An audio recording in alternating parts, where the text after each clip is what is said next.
I just finished reviewing a LinkedIn profile for a business owner that should be generating consistent leads with his profile, but he wasn't getting any traction.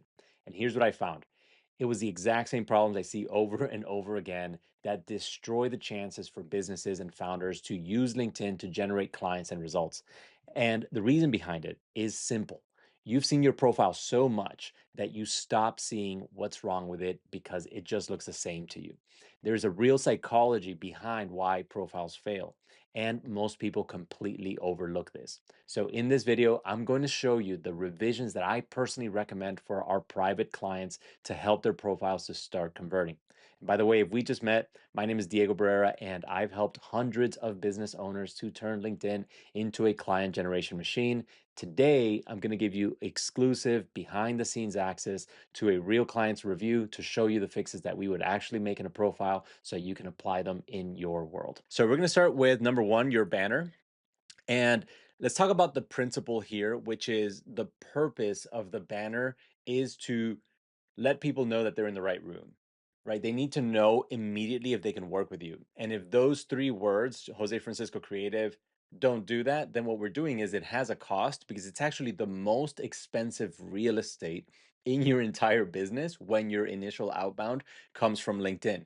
Because the conversion goes, Joe contacts somebody through LinkedIn, they check your profile at a very high rate. They are guaranteed to see your banner. They're not guaranteed to see all the other stuff below it, right? Like people don't do homework on people. There's a very fast bounce rate. They're like, what's this guy do? I don't need creative services. I need videos, right? Like, and it doesn't even say that you do it for them, right? Like people need to be told really, really obviously. Their attention is so fragmented and you get literal split seconds. Now, you don't want it to sound too pitchy, too forward. So you do want to make it about how you can help, but kind of like in a classy way, if that makes sense. So on the right, I do have a banner that me and the team have put together. What are some principles that you can apply from here? In this type of sale, in this type of world, it's about credit repair. I know that's not the same as yours, but it is about the outcome. And you do need to apply copywriting principles here. Like, for example, even though credit repair helps you get a loan, the loan helps you get a car or a home, not even house, home, right? The emotion of like a home. So that's why you have dream home block due to bad credit. They have a tool. And then you don't need to follow these like colors and all of that. There's no secret to that. It's just their brand. Like, if you go to this website, that is what their colors are like. It's this bright, white, black, neon, and if that's not your branding already, then you don't need to lean into that. There's no secret sauce. You do need to make it mobile readable. So your font size right now is great. If anything, I would say that this one on the right is on the limit of how small text can be. Any smaller, and you really start to push it, and it won't be readable on mobile. Graphics you can include sparingly. There's a time to do it.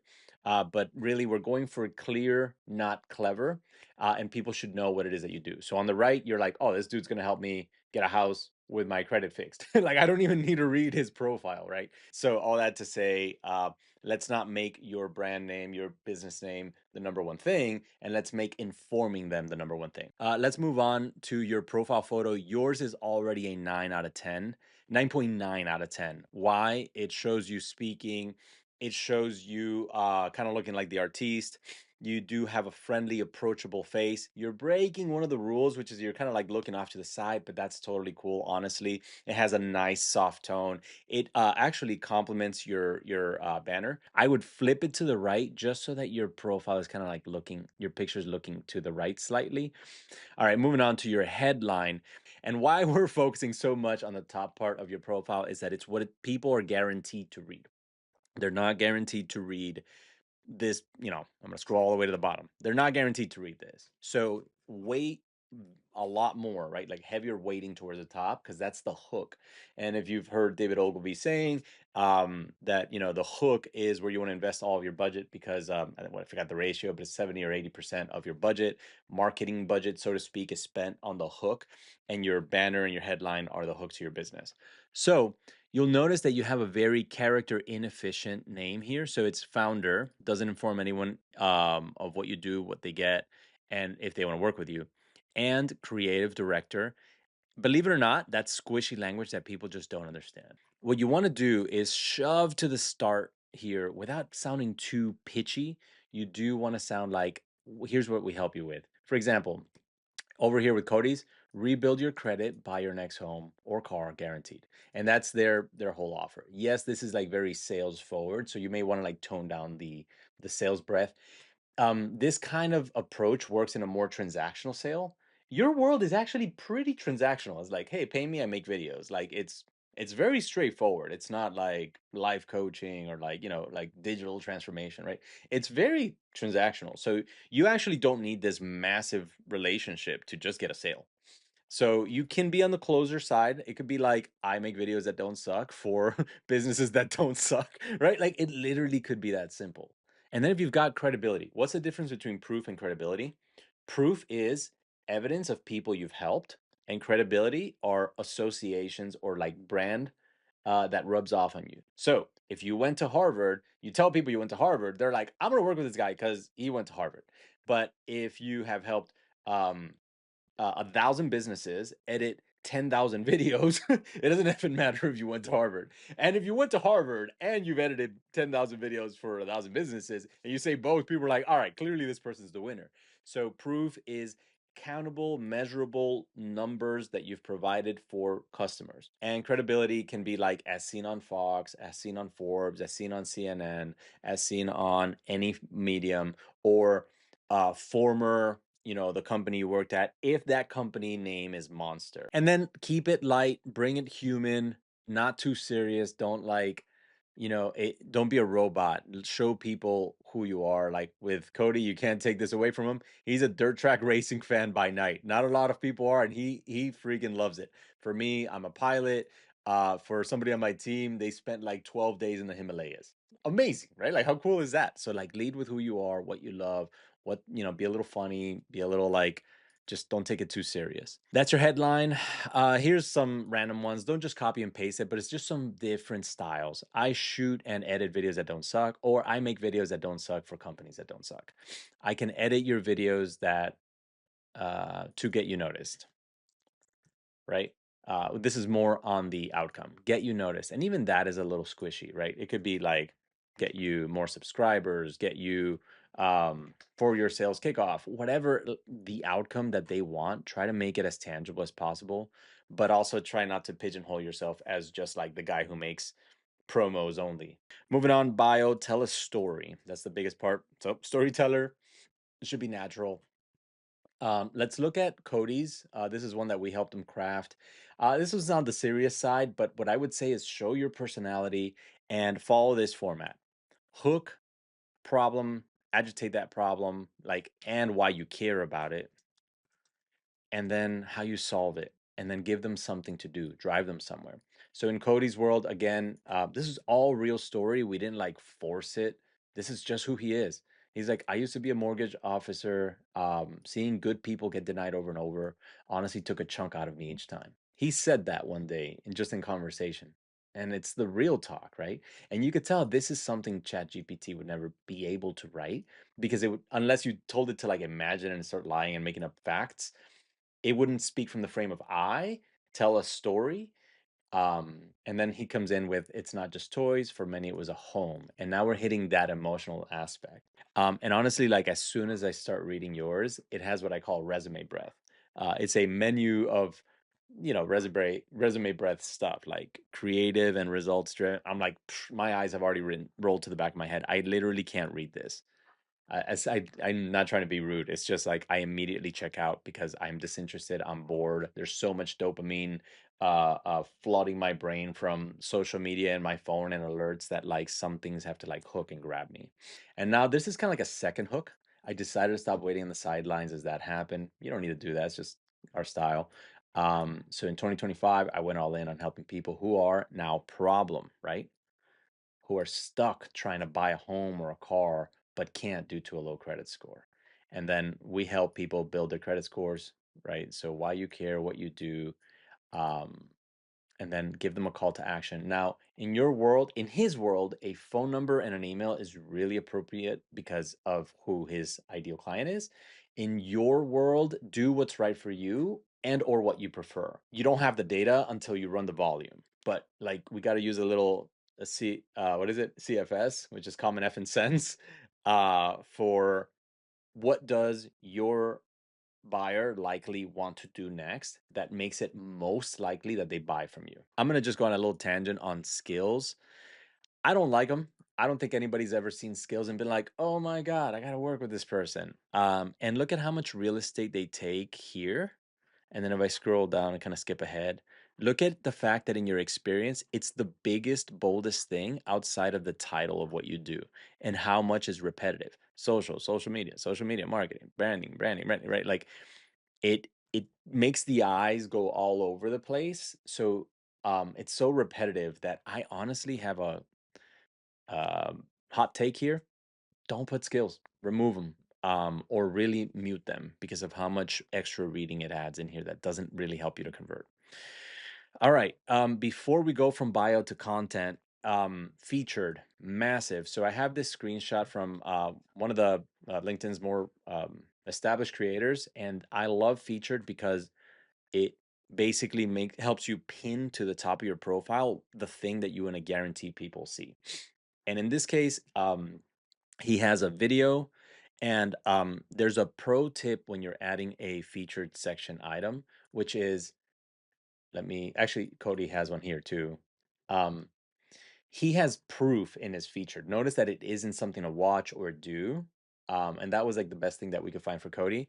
For you, especially since you've got your video, I would put your video, but what I would also do is not write any description or anything. Just put the title of what the video is, because that means that if they click it, it opens the link. This is the weirdest LinkedIn behavior.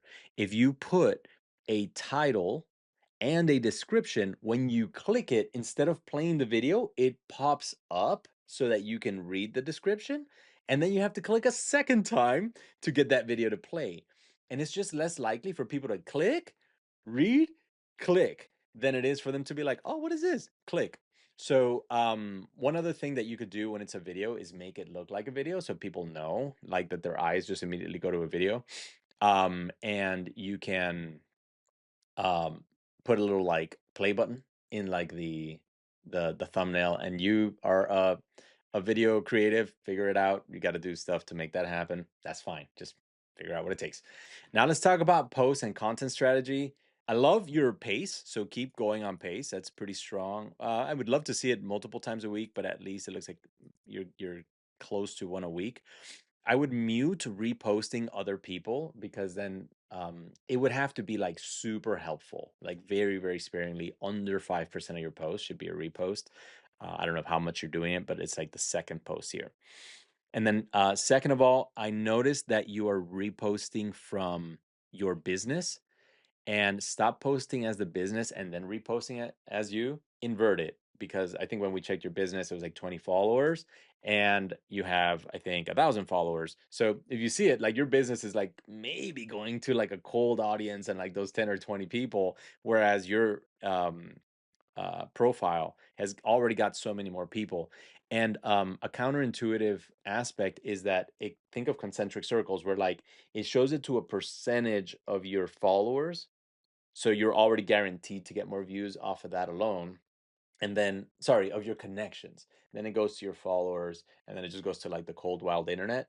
And it's kind of like how well it does through each stage that it then goes to more and more people, and how like posts just kind of quote get picked up. But we're not trying to go viral either. We're honestly just trying to make sure that our content informs people and gets people clear on what you do. So we use a gap framework. Honestly, I wish I could credit it. I heard it somewhere. I didn't make it up. So if you know who it is, it's them. But growth, authority, and personal, it just makes it really easy. This is the simplest way to think of how do you make a content calendar without like sitting out and writing out a content calendar. And you want to do it roughly in these proportions. So growth is 10 to 20, authority and personal is 10 to 20 also. So then you have 10, 20, 40. Cool. So 20 to 40 is growth and authority, and growth and personal, and authority would then be 60 to 80%. So what does that mean? That means that it's not like one growth post, one authority post, one personal post, one growth, one authority, one personal. Because then you risk sounding too much like a meme profile or like a look at me show if it's like a lot of view posts. But instead you actually want to be the authority in your niche. You want to be known for making videos. And what is growth? Funny, relatable. Think easy empty calendars, shorts, just stuff that make people like highly likely to be shared, highly likely for people to like it. And just as long as you truly feel like connected with it, like don't force it, don't just copy this meme. But I'm just like, I googled video editor meme and it's like what my friends thinks I do, what my mom thinks I do, what society thinks I do, blah blah blah. And then what I really do is choke out my customers, which is kind of funny, right? And just people are like, ha ha ha, people can relate with that, hit laugh and move on. Now authority is where you get to flex your muscle on how much you know about video production and making videos and stuff. So show people the process, show them your 27-step checklist to guarantee a cinema grade video, or whatever it takes, whatever you can do to give and show and flex your muscle. It could also be stories of clients you've helped, stories of things that went wrong. People love like a good, underdog growth journey. So show them how you are learning still and have learned and the biggest mistakes, and help them not repeat your mistakes. Tell stories of your F ups and your favorite jewels in your portfolio, relive them, bring snippets in, and no one can take away the work you've done. Meaning, like, you may not still work at all the businesses before or with them who that you did video production for, but you can still talk about it. Like, it's your portfolio. Moving on. Tell a story. Like, for example, how I helped Jason randomly overcome his fears of being on camera, and it got him to finally exit to a $10 million exit or something like that, right? And obviously, you've got this story. I just made that up, but tell your monster stories. I bet you've got them. Showcase the results, remember a day, and tell people about it. So, moving on, personal is the GAP framework. So, that was authority. Now we're on personal. This is you, your desk setup, your selfies, why you're building this business, how you're all in. People love a good underdog story. Tell that I'm effing terrified, but I'm never stopping kind of energy coming in, right? Like, they want to root for you. And that rooting will also help them help you by increasing awareness because they'll interact with your post. But if your posts are very dry, like, hi, do you need videos made for you? Click below to find out how. And people are like, this is just an ad. So they treat your post like an ad. But instead, if you show them who you are, you talk to them about what it's like, what you're going through, then like I said here, dude, you got so much good energy. People just need to see it and they'll love it. Experience. So let's go down to experience. You have this like network that you're part of, and I was like, are you working here? Or so when people come to your profile and they scroll down, they usually will look at your very first thing to see what does he do now. So it almost looks like this is what you do now. So either remove it or reorder it. And then remember, everything is copy. So this right here at JFC, I lead the end-to-end process of cinematic video production for global brands, from creative direction and script development to film editing. So this is great. It's smart, and it has some of the what we talked about earlier, which is people don't yet know JFC, um, cinematic video production. I don't know if that's what I want, right? Like, I've worked at tech companies, and I've that would have had a video like the one that you did with Lean Data, and I'm like, I wouldn't have described that as, oh, you know what we need is cinematic video production. So I think what we need was a video made. So I help businesses make videos that blah blah blah, like these below, check them out, and then drive people as a call to action. Give them a call to action in here. Do a conversion funnel here, right? Hook, proof, problem, results, call to action. That more or less that formula you can use on almost anything that's where you have a little block of writing. And then also we talked about skills earlier. Remove all of this skill repetition. Creative, social media, right? Um, remove that stuff. Education. Take out your high school. And if you have any monster education that's not shown here, put it. But honestly, if you have a degree in your area of work, that's best case scenario. And then next up, let's go projects. Projects in your world, because you have visual assets. are huge. So definitely add projects in here and make sure that it has like thumbnails and that they all are like really well designed. And it almost looks like I didn't even know LinkedIn could do that, right? So you really want these projects to be very visual. Um, Tell stories, tell names, make it make it obvious that these were client projects that you did, so that people can see your portfolio. Recommendations. Right now, both of these recommendations come from bosses, and that puts you a little bit lower status in other people's eyes because they can picture, oh, he worked for this guy named Mark. Oh, cool. And now they could picture your old boss, right? And again, that lowers people's impression and status of you counterintuitively. But you are the boss, right? But there's no point in removing them, right? Instead, just go forward and do such good work that you blow people away, and don't forget to ask them for a recommendation, especially once they're a client. If you have a client who's like asking for a discount, we never just cheapen our services. You're like, look, I can't do that, but in exchange for a testimonial, a customer case study video, being able to talk about you in marketing and a couple other things, I'm willing to do a credit, right? And now they're like, oh, wait, so I pay less? And then you're like, yes, but you got to do extra stuff. And then they're gonna be like, oh, cool, that's fair. Earlier stages of like doing cold outreach, the more proof that you can stack, the better. So I would definitely do that. In fact, if we can put like logos of businesses served here, like if you have permission to use them, or associations that you're a part of, you really want to like start to show that. Thanks for hanging out with me. Please go in and make all of these changes, and that will prepare you for your media blitz. Can't wait to get started. See you out there, Joe.